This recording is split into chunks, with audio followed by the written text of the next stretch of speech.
Katelijne Brouwer, eigenlijk behoeft zij helemaal geen toelichting. Ze is wijd en zij bekend.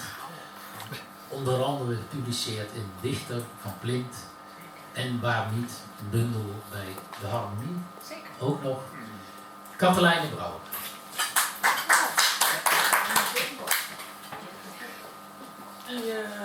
Middag net.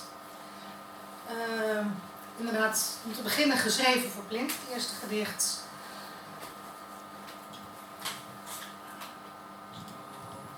Net iets laag. Het lijkt me hartstikke leuk. Maar toch. Ook dat. De mens heeft stille meertjes nodig, waaromheen de vogels zingen in de bomen, in de luwte. De mens heeft luwte nodig. De rimpeling van het water, de weerspiegeling van de zon in het water. De mens heeft stille meertjes nodig, zachte oevers, een drijvende tak, met dennennaalden bedekt zand. Dat heeft de mens nodig. Een bank van helmgras om op te zitten, verend mos en het vraag en antwoord van de vogels. Ik ben hier, ben jij daar? In de verte hamert een specht. Zo nodig om te zitten in stilte, de rimpeling, weerschijn en water, getjilp en getwitter. Een hond spettert en breekt de spiegel van het water. Ook dat is nodig. Nou, dan gaan we van de vrede naar het onvermogen en naar de koude winter. Dening. De aangestampte aarde bevroor en kwam omhoog. Zo ver omhoog dat de gerafelde houten garagedeur vast kwam te zitten in de zompige grond.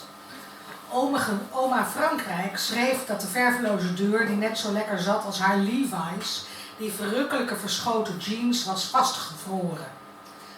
Haar buurman wilde haar auto ontzetten door de deur met een krik omhoog te tillen. Alles kraakte en piepte.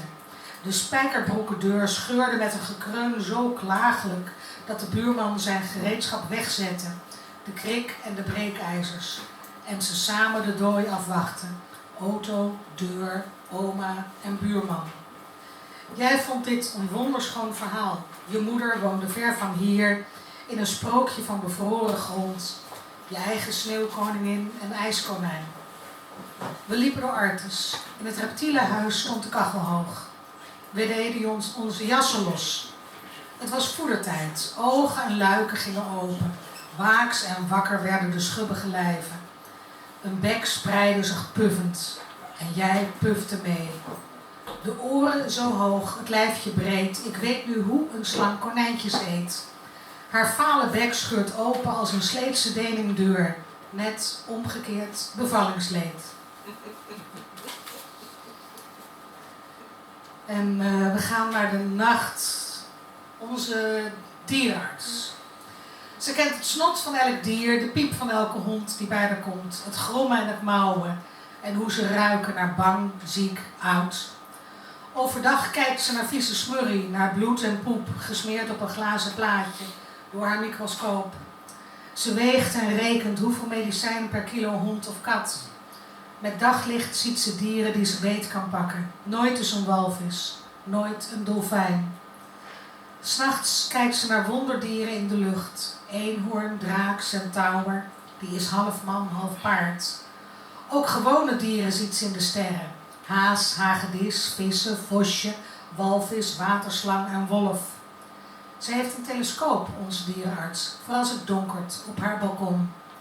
Dan is het stil en tuurt ze naar de grote beer en de kleine en naar de zwaan. In haar dromen ziet ze vogels van sterren.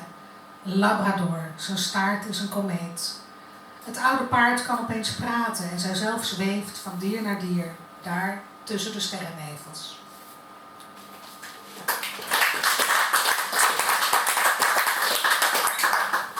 Dankjewel, Katelijne.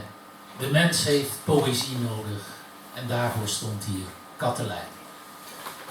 We gaan pauzeren.